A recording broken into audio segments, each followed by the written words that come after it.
Something I see a lot of so-called fitness influencers on social media forgetting to talk about, and I mean, maybe it's because they don't even know about it, but it's the issue of appropriate training stimulus for the person involved.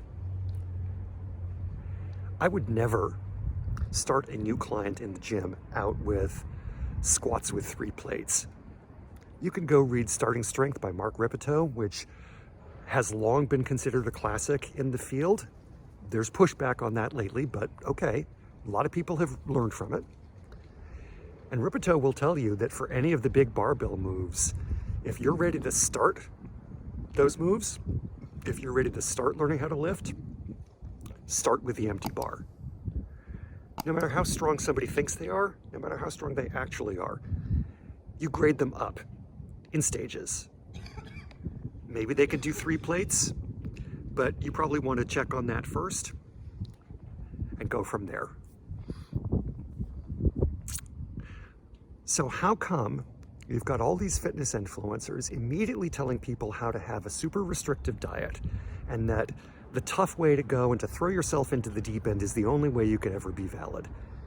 It's not an appropriate training stimulus for the skill level of the people that they're recommending it to. I've done some restrictive diets in my time. Didn't love them, but they worked for me temporarily. And I learned a lot from the attempt. But I didn't start that way, ever. I learned my way into things by stages.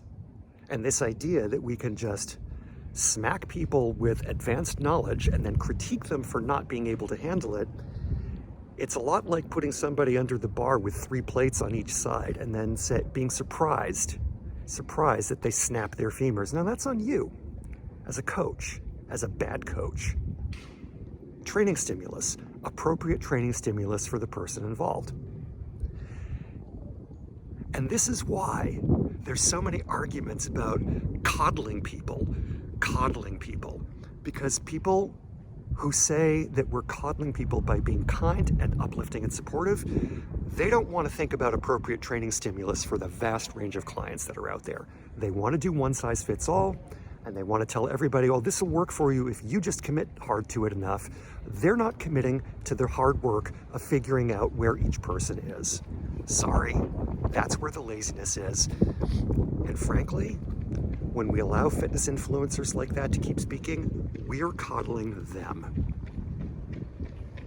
If you've made it this far in the video, first of all, thank you. Second of all, if this video or any of my others have entertained you, made you smile, taught you something, given you some support on your own journey for mental or physical health and fitness, please consider subscribing to the channel. And if that's too much of a commitment right now, please at least give it a thumbs up. Thanks for your time, thanks for your support, thanks for your attention. Go kick some butt, including your own, in a good way. Love ya.